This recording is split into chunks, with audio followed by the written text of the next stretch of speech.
सफल कृषि सफल किसान समृद्धि कृषि हाम्रो अभियान आवाज बिनको आवाज यो हो कृषि टेलिभिजन। हामी छौं 24 घण्टा तपाईको साथमा। नमस्कार अनि स्वागत छ कृषि टेलिभिजनको एक विशेष पृथक कार्यक्रम प्रदेश विशेषमा। म लक्ष्मी चौधरी। हजुर, साँच्चै यति बेला विश्व नै कोरोनाको कहरमा लतपतिरहेको अवस्था छ, जसले गर्दा हाम्रो नेपाल पनि अछुतो रहेको छैन। र साँच्चै भन्ने हो भने यति बेला तीनै तहको सरकारको काँधमा पनि ठुलो नै जिम्मेवारी र चुनौती रहेको छ। यति बेला किनभने वैदेशिक रोजगारबाट फर्किने युवाहरू पनि त्यतिकै रहेको छ, जसले गर्दा तपाईहरुले देखि पनि राख्नु भएको छ विभिन्न किसिमको समस्या रहेको छ। यसकारणले गर्दा यो तीनै तहको सरकारले यति बेला यो कोरोनाको जुन कहर छ, यो विषम परिस्थितिमा यो चुनौती र बाधा अर्चनलाई चिर्नको लागि के कस्तो कार्यक्रम योजनाहरू बनाउँदै हुनुहुन्छ आफ्नो देश र जनताका विकास निर्माणका लागि।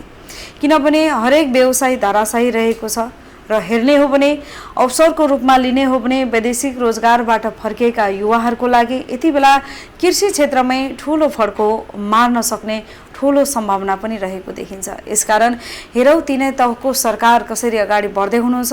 यसको लागि हामी छलफल गर्नको लागि यसको विषयमा यहाँहरूको समक्ष जानकारी गराउनको लागि गढी गाउँपालिकामा यति बेला अवस्थित रहेको छु। हामी गढी गाउँपालिका सुनसरीको औराबोनीमा आज हाम्रो माझमा अतिथि हुनुहुन्छ उपाध्यक्षज्यू राजकुमारी चौधरी। उहाँलाई स्वागत गर्न चाहन्छु। उपाध्यक्षज्यू, यहाँलाई स्वागत छ कार्यक्रम प्रदेश विशेषमा। धन्यवाद।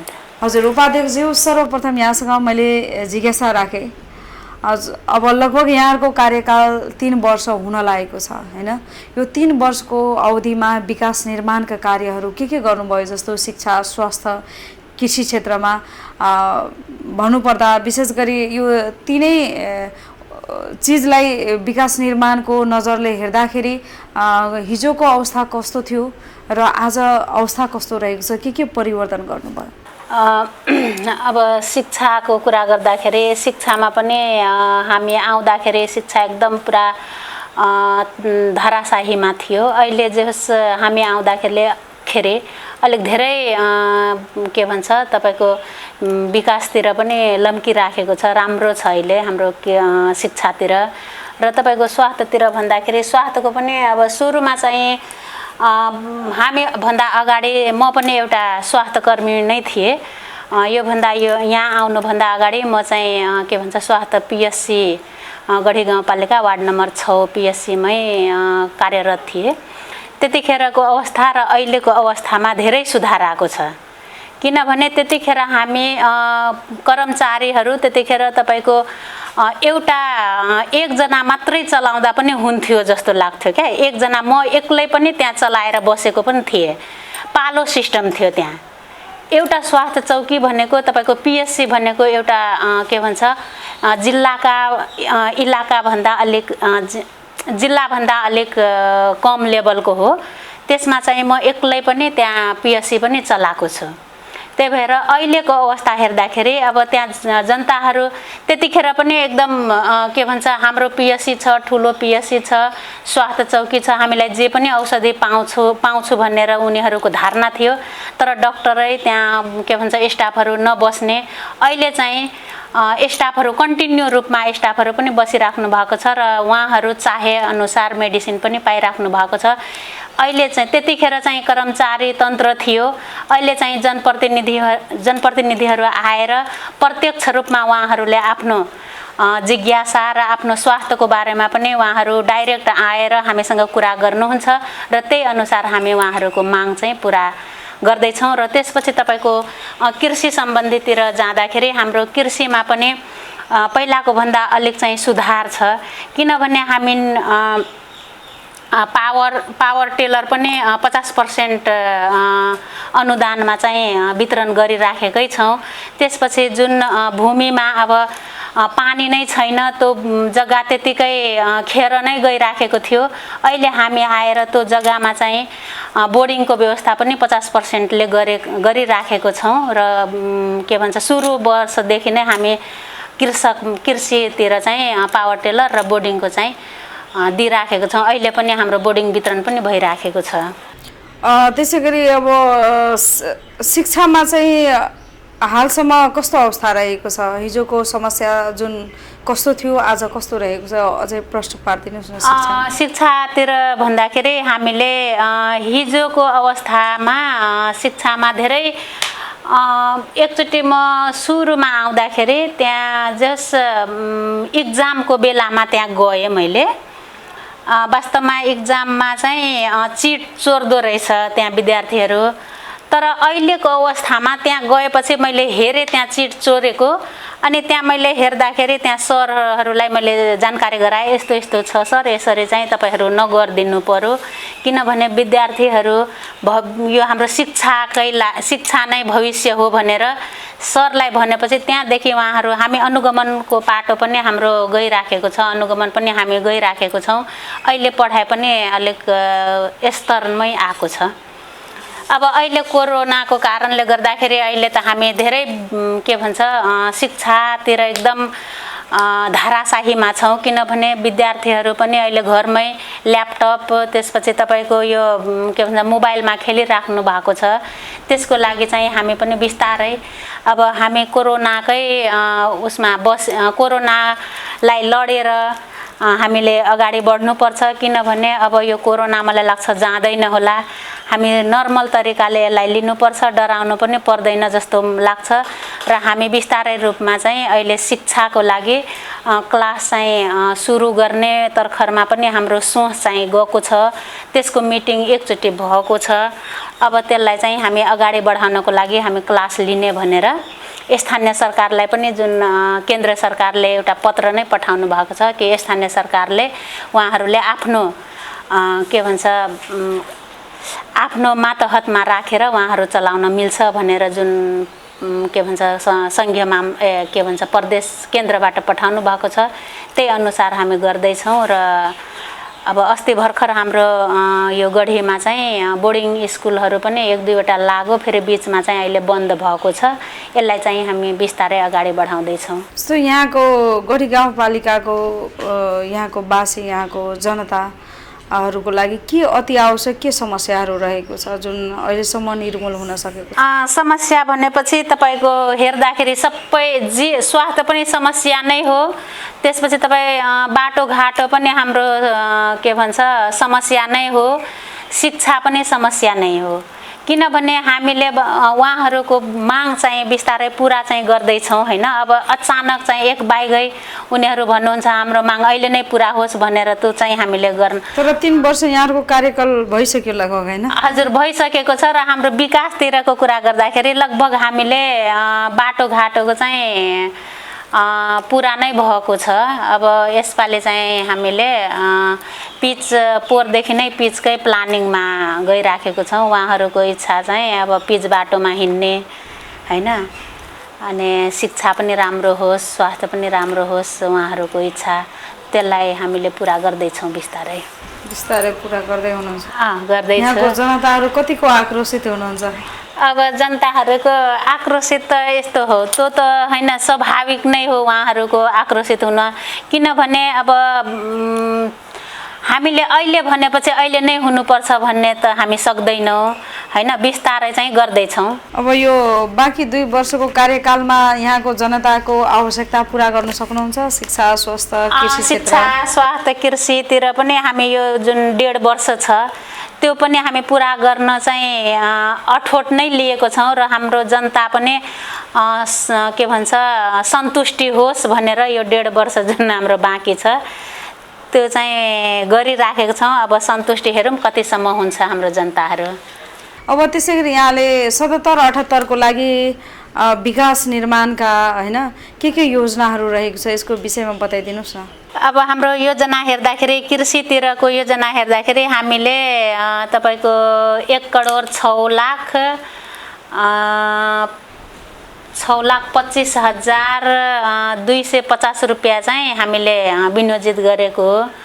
त्यसपछि तपाईको के भन्छ यो विकासतिरको पनि काम चाहिँ हाम्रो अब पिचकै मैले अघि नै भने पिचतिर नै हामी लम्की राखेको भौतिक छौँ। निर्माण जस्तो बाटोघाटोमाको लागि के बाटोघाटोको कस्तो बजेट छुट्याउनु भएको छ यो वर्ष?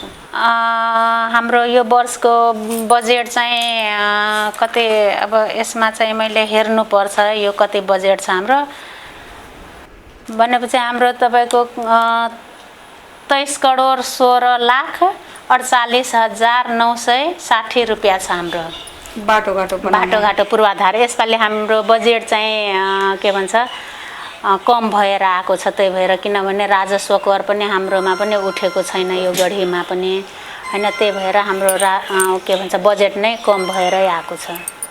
गत वर्ष कति थियो? गत वर्ष हाम्रो लगभग 32 करोड कति लाख थियो त्यतिखेर। यसपालि चाहिँ हाम्रो अब सबै मिलाएर अब कर्मचारी तर्फको पनि हाम्रो जुन कर्मचारीको स्यालेरी सबै जोडेर चाहिँ पनि 32 नै यसपालि पनि आएको छ। सबै टोटल खर्च 32 करोड हजुर। यसपालि पनि जम्मा बजेट सबै क्षेत्रको लगाएर 32 करोड आएको हो हजुर। तीमध्ये तपाईँले 1 करोड लगभग जुन अघि भन्नु त्यो चाहिँ कृषिको लागि। त्यसपछि त्यस्तै हाम्रो के भन्छ लक्षित वर्गको पनि छ। त्यसपछि पशुतिर पनि हामी राखेको छौँ अनि पूर्वाधार पनि राखेको छौँ अनि शिक्षा स्वास्थ्य यता महिला तथा बालबालिका सरसफाइ त्यसैमा हामीले राखेको त्यसै जुन 32 करोड थियो त्यसैमा समेटेर सबैलाई दिएको। अब त्यसै गरी अब यो वर्ष हैन कृषि क्षेत्रको लागि विकास होस् भनेर हैन यहाँका किसानहरूको लागि के कस्तो योजनाहरू बनाउनु भएको छ? अब हामी चाहिँ कृषितिरको योजना हेर्दाखेरि तपाईँको अब एउटा पावर टेलर भइ नै हाल्यो, त्यसपछि बोर्डिङ पनि भयो हैन। अब हामीले उत्कृष्ट कृषकहरूलाई पनि अब के भन्छ उहाँहरूको माग अनुसार हामीले योजना अब उहाँहरूले माग अनुसार हामी योजनाहरू पनि राखेको छौँ कि उहाँहरूको कुन आवश्यकता छ त्यो अनुसारको बिउ बिजन पनि हामी बजेट किसानहरूको के माग रहेको छ विशेष यहाँको? यहाँ विशेष गरी यहाँ हाम्रो किसानहरूको माग चाहिँ मल खाद चाहिँ बढी माग छ उहाँहरूको। यो साइडतिरको तपाईँको 1 नम्बर 2 नम्बरतिरको तपाईँको मल खादको बढी छ, किनभने यता चाहिँ हाम्रो 2 र 1 2 तिरको चाहिँ के भन्छ सिँचाइको प्रशस्त मात्रामा सिँचाइ छ। त्यसपछि हाम्रो 4 वटा वार्डमा चाहिँ अलिक सिँचाइ चाहिँ कम छ, त्यही भएर त्यहाँ बोर्डिङको माग चाहिँ बढी आउँछ।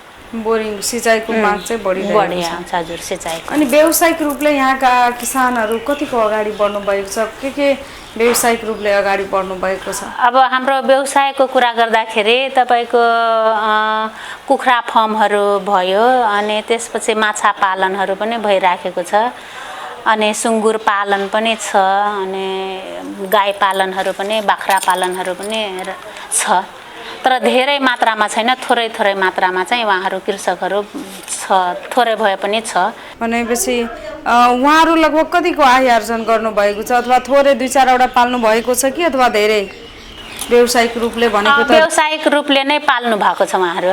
हजुर।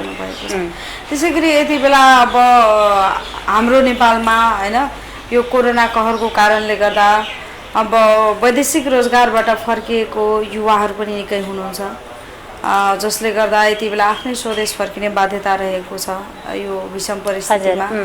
र धेरै लाखौँको सङ्ख्यामा फर्कि पनि सकेका छन् र कति फर्किने क्रममा पनि रहेको छ हैन। अब धेरै युवाहरू हेर्ने हो भने हैन यति बेला कतिजना ऋण धन गरेर गएको होला। अब खाली हात फर्किनु परेपछि उहाँहरू आफ्नै स्वदेशमा के गर्ने के नगर्ने अलमल्लमा पनि परेको छ यति बेला। र त्यसै गरी हाम्रो छिमेकी मुलुक भारतबाट पनि धेरै सङ्ख्यामा आफ्नो देश आएका छन्, तर उहाँहरूले कुनै विकल्प नदेख्दाखेरि स्थानीय सरकारको कुनै योजना नहेर्दाखेरि कुनै विकल्प नहेरेपछि उहाँहरू यो विषम परिस्थितिमा पनि यो कोरोनाको कहरमा पनि फेरि छिमेकी मुलुक नै फर्किने बाध्यता रहेको छ। अब यो समस्याको हकमा यो गढी गाउँपालिकामा वैदेशिक रोजगारबाट फर्केका युवाहरू कति रहेको छन् र उहाँहरूको लागि के कस्तो योजनाहरू बनाउँदै हुनुहुन्छ तपाईँहरू? सब वैदेशिक रोजगारबाट जुन आउनु भएको हाम्रो युवाहरू, उहाँहरूको लागि हामीले अब तपाईँ उहाँहरू सर्वप्रथम उहाँहरूले हामीले गर्नुपर्ने काम के गर्नुपर्छ कि हामी के भन्छ स्वदेशबाट यहाँ आउँदाखेरि हाम्रो गाउँपालिकामा कृषकहरू वास्तवमा हामी हेर्दाखेरि कृषक बाहेक अरू हामी कुनै विकल्प छैन। हामी लास्टमा अहिले कोरोनाको जुन कारण अहिले हामी कोभिड-19 को कारणले अहिले हामी विदेशबाट पनि घर फर्किरहेका छौँ। कृषि बाहेक अरू कुनै विकल्प छैन जस्तो मलाई महसुस भएको छ।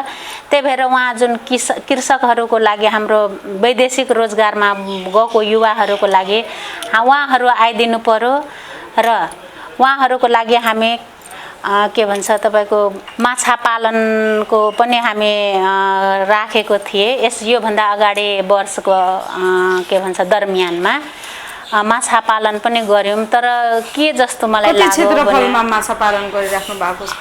माछा तपाईको कतै क्षेत्रफल भन्दाखेरि 2-3 कट्ठा जति होला। 2-3 कट्ठा जति एउटा कृषकको हुन्छ छ हैन।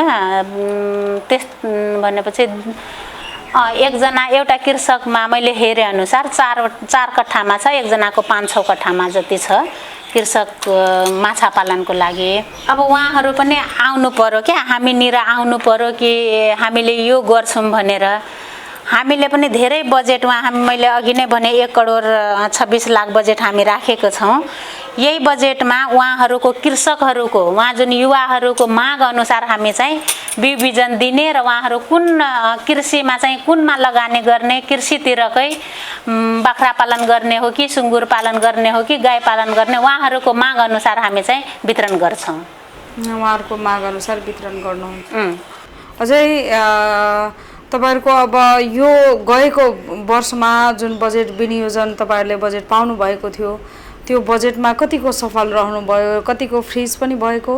हाम्रो यो के भन्छ गढीमा चाहिँ फ्रिज भएको चाहिँ छैन हैन। किनभने हामी चाहिँ अगाडिदेखि नै काम चाहिँ टाइममै काम चाहिँ सुरु गरे, त्यही भएर हाम्रो फ्रिज चाहिँ भएको छैन। त्यसैगरी उपाध्यक्षज्यू जस्तो हरेक नेपालीहरुको आम किसानहरुको हेर्ने हो भने हरेक वर्ष मलको समस्या अनि उन्नत जातको बिउको समस्या, बजारको समस्या रहेको छ हैन। जहिले पनि मलको अभाव भएको बेला अर्काको मुख ताक्नु पर्ने, यति बेला पनि अब भनौं न धान लगभग पाक्न लागिसक्यो, फलिसक्यो, अझै पनि मलको अभाव रहेको छ।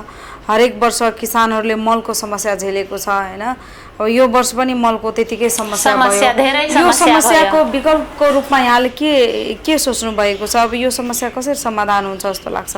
यो वर्ष त कोरोनाको कहर, तर यो वर्ष मात्रै मलको समस्या नभएर हरेक आगामी वर्षहरुमा पछाडी फर्केर हेर्नु भयो भने हरेक वर्षमा समस्या जस्ताको त्यस्तै। अब यो समस्या कसरी निर्मूल हुन्छ जस्तो लाग्छ?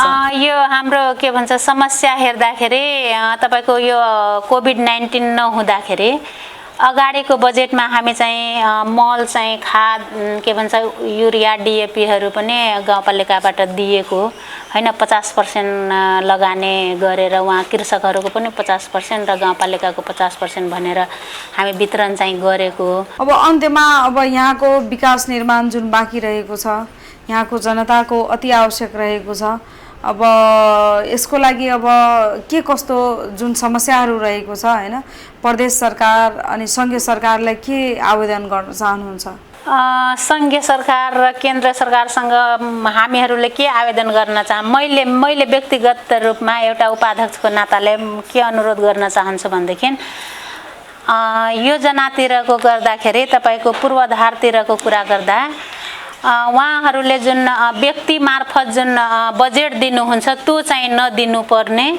किनभने त्यो गाउँपालिका व्यक्तिबाट त्यहाँ के भन्छ व्यक्तिले एउटा निवेदन पुर्याएपछि त्यहाँबाट बजेट आउँछ, तर गाउँपालिकालाई थाहा हुँदैन। त्यहाँ काम हुन्छ, हाम्रो गाउँपालिकामा काम हुँदाखेरि हामीलाई पनि जनप्रतिनिधिलाई थाहा हुँदैन। त्यही भएर म के अनुरोध गर्न चाहन्छु कि तपाईहरु गाउँपालिका मार्फत हामीले पत्र पठाउँछौं, त्यसपछि तपाईहरु बजेट दिनुस्, व्यक्ति मार्फत नदिनुस्। किनभने हामीलाई एकदम अप्ठ्यारो पार्छ। जनताले पनि हामीलाई अप्ठ्यारो पार्छ कि उहाँहरू कुन बजेटले यसरी काम गरिराख्नु भएको छ, अनुगमन पनि गर्नुहुन्न तपाईहरू, तर अनुगमन समेतको पाटो हाम्रो हुँदैन स्थानीय तहको। त्यही भएर तपाईहरूसँग अनुरोध छ, तपाईहरू व्यक्तिद्वारा बजेट चाहिँ नदिनुस्। त्यसै गरी यहाँको जनतालाई के भन्न चाहनुहुन्छ? म आफ्नो जनता, गढी गाउँपालिकाको जनतालाई म के भन्न चाहन्छु भनेदेखि म चाहिँ जुन तपाईहरूको म एकदम तपाईहरू मेरो जुन जनता अहिले कोभिड-19 को कारणले अहिले त्रासित छन्, उहाँहरू चाहिँ डराउनु हुँदैन, डराउनु पर्दैन। हामी कोभिड-19 सँगै लड्नुपर्छ र काम पनि गर्नुपर्छ, तर सामाजिक दूरी चाहिँ कायम गरेरै हामी बाहिर निस्किनुपर्छ। यो कोभिड-19 को कुरा गर्नुभयो, सामाजिक दूरी कायम गर्नुपर्छ।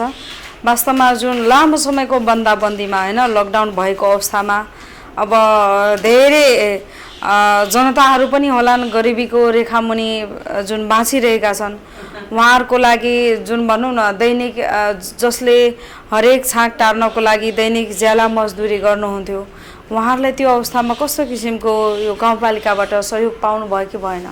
हामी गाउँपालिकाबाट उहाँहरूको लागि राहत वितरण चाहिँ गर्यौँ। राहत वितरण गरेर उहाँहरूको अहिले अब हामी लगभग भनौँ न हाम्रो क्षमता, गाउँपालिकाको क्षमता अनुसार हामीले हाम्रो जनतालाई चाहिँ, हाम्रो नागरिकहरूलाई राहत वितरण गरेकै छौँ। त्यसपछि तपाईको यो हाम्रो सिजी ग्रुप पनि यहाँ छन्, उहाँहरूको पनि सपोर्ट राम्रै दिनुभएको छ हामीलाई राहत वितरण गर्ने बेलामा।